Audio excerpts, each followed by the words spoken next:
conveying to you the warmest regards by our ambassador, His Excellency Jacek Jankowski, whom you saw recently, but who is at the moment not in the country.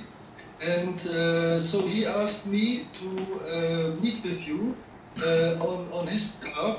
My name is Bruno Hanses.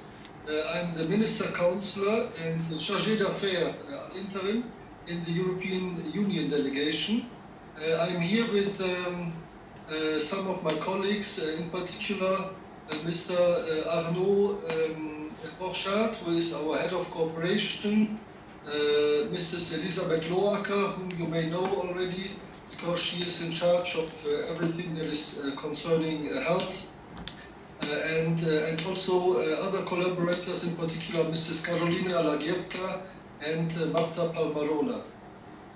We also have Mrs. Namambo Delo, who is our press information officer. Now, first of all, I would really congratulate you, Honourable Minister, for this new posting, and I would like to reassure you that the European Union is, of course, a constant and reliable partner for you in these challenging times.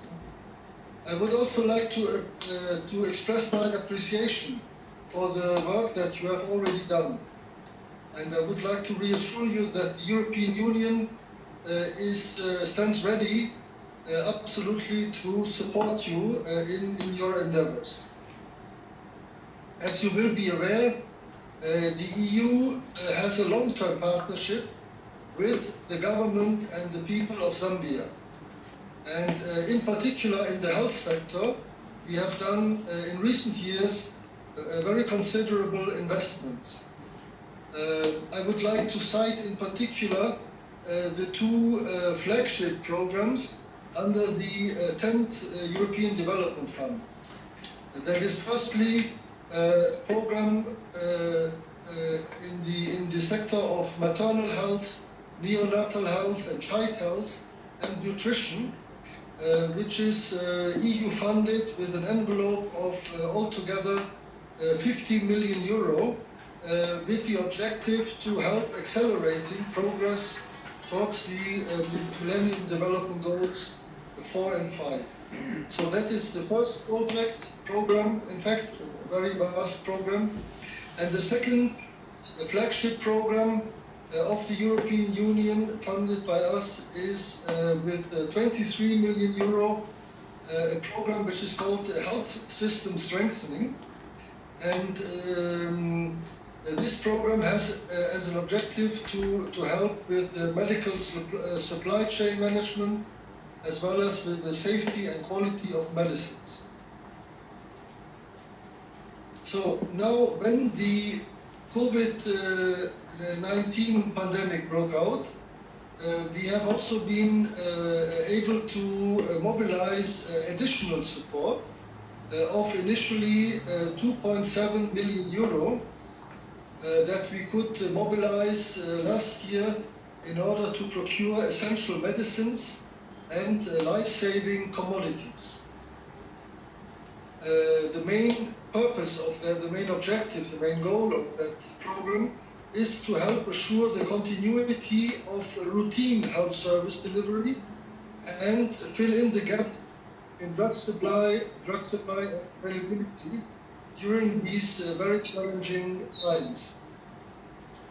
Now, on top of this, we have recently been able to mobilize for Zambia very massive additional support in response to the COVID-19 pandemic.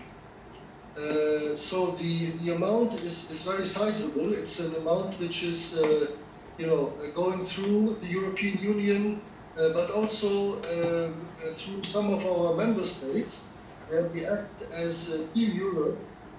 And altogether, let's say globally and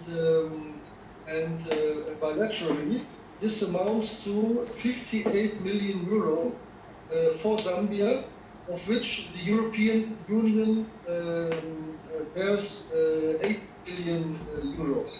and the rest is from the member states. Now, much of this funding, which I just mentioned,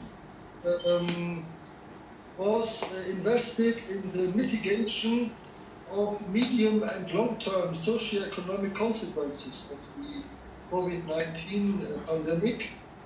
We have been able to support, among others, vulnerable families with emergency cash transfers.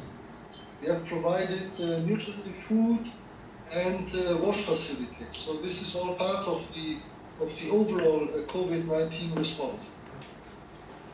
But now, of course, at this point in time, it is important also to look forward. And I think, therefore, it's important to look at the immunization, the vaccination. And here again, I would just like to recall that the European Union is one of the key donors of the COVAX facility. And so we are pleased to see that Zambia is likely to benefit from the COVAX facility. You have already submitted the national COVID-19 vaccine deployment plan, and we would like to congratulate you for this plan, and we trust that it will be approved in due course anytime soon. We would also like to appreciate all the efforts that you have already undertaken with regard to the readiness assessment of Zambia, so that you can receive and deploy the vaccines. You have done a great job in carefully analyzing the vaccines in terms of safety, quality, and suitability to the national health and socio-economic context. And maybe another point, which is also maybe minor but close to our hearts, is that we would like to thank you very much for the solidarity that you show through this plan with the expat community, in the sense that, as expats, we are here included into the persons eligible for vaccines under this plan. Now, we realize, of course, that a successful and efficient rollout of the COVID-19 vaccines, once it starts, it needs, of course, the trust and confidence of the population in the health sector. And in this regard, I would like to assure you of the further support of the European Union, together with our member states and other cooperating partners, in developing and disseminating a good communication strategy that is required and that needs a coordinated and harmonized approach under the leadership, of course, of yourself, Honorable Minister, and of your ministry. With regard to the global initiatives, I would like to maybe recall that the EU is, of course, always also a significant supporter to strengthening the health system in Zambia through the variety of global initiatives that we know. For example, the Global Fund on AIDS, HIV/AIDS, tuberculosis and malaria, the Gavi, the Global Vaccine Alliance, and then we have the EU-WHO partnership towards universal health coverage. So the EU and its member states, we are co-financing nearly 50% of the total budgets for the Global Fund on HIV/AIDS, tuberculosis and malaria, and on the Global Vaccine Alliance. So all these efforts aim, of course, at contributing to improving the health system and its functions and components at all levels.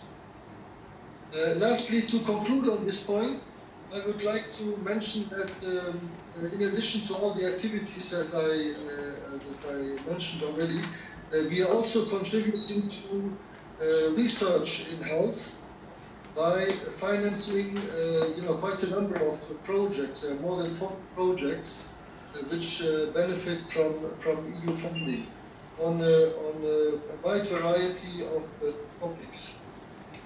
So, Your Excellency, Honorable Minister Dr. Chanda, this is what I had to say on the first item,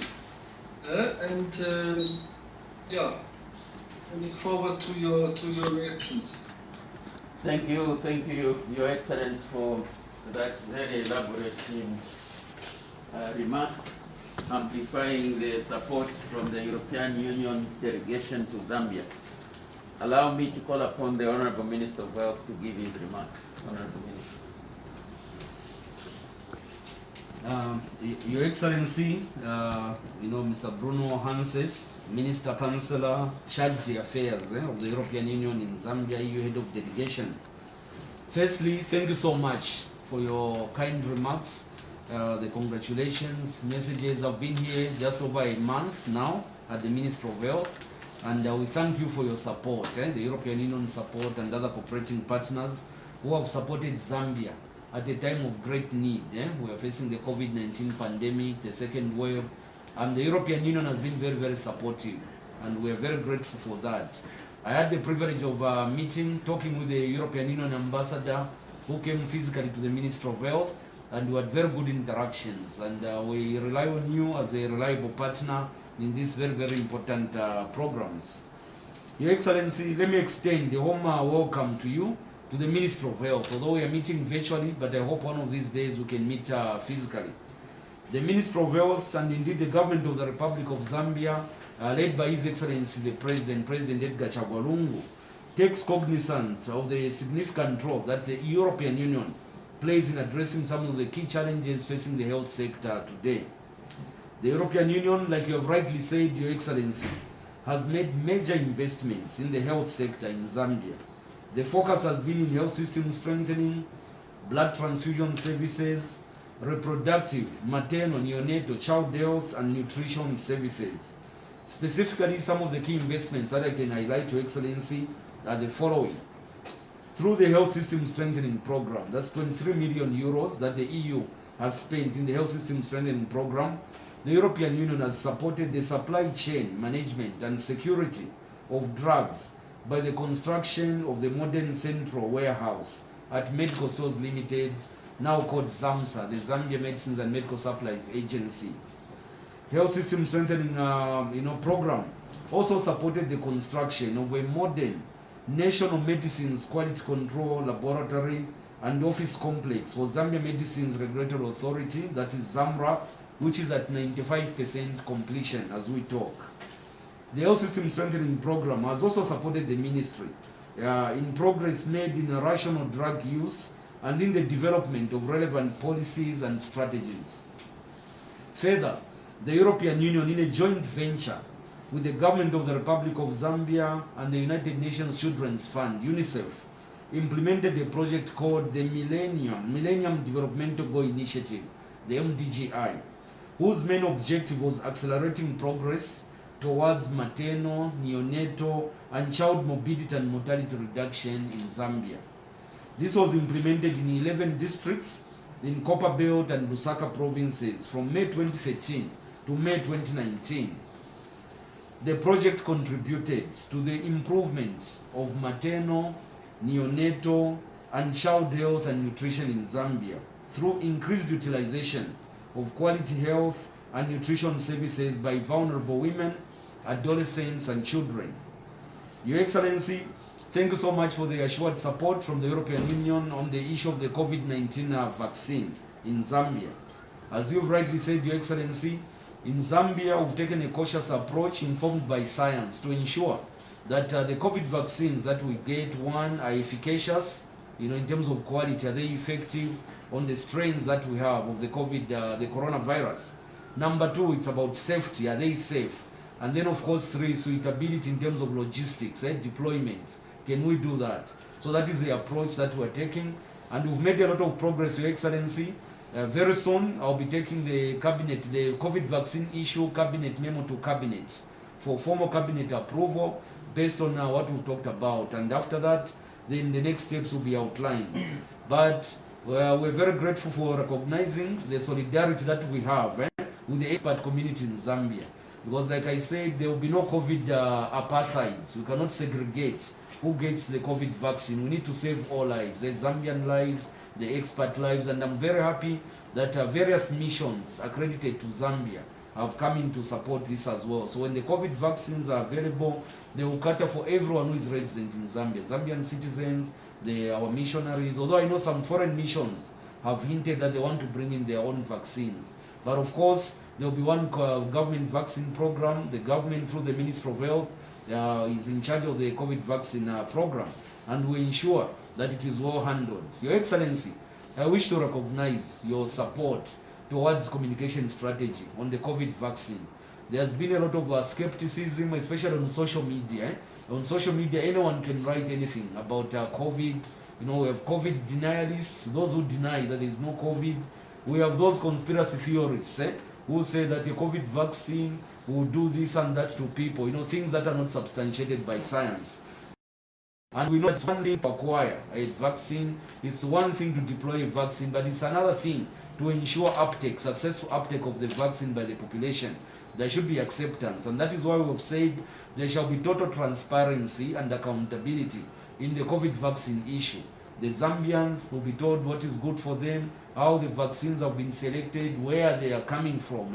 And then I'm very grateful that you have offered your support towards an effective communication strategy, because we need to communicate to our people on the benefits of the COVID vaccines, including in their own local languages. We need to use the community radios, traditional leaders, the churches, you know, where most Zambians actually belong. Yeah, so those are effective ways, including IEC materials in the people's local languages. So we anticipate that with that approach, when people have confidence and trust in the healthcare system, we anticipate that people will be more than willing to ensure that they are vaccinated. It's unprecedented because it's the first time we'll be having a mass vaccination of this sort for adults, people above 18 years old, against a pandemic in Zambia. Your Excellency, I also wish to acknowledge the EU. You know, you're a big donor towards the COVAX facility, to which Zambia, you know, has applied, and we're grateful for your generosity and for your support. And just to say, Your Excellency, that even in the COVID vaccine issue, while the government takes the lead and there's only one COVID vaccine program led by the government of the Republic of Zambia, we're also working very closely with the private sector. A lot of private health players have also come in to approach government on how they can also assist, but it will be very well coordinated, and the government through the Ministry of Health will provide the necessary leadership. Your Excellency, while acknowledging the enormous support that the European Union has given to Zambia over the years, let me also just highlight to you some of the key challenges that the health sector continues to face and some of the investment priorities today. I'll start with health services. Notwithstanding the significant improvements in maternal and child mortality rates from the Zambia Demographic Health Survey of 2018, current rates continue to be a public health concern.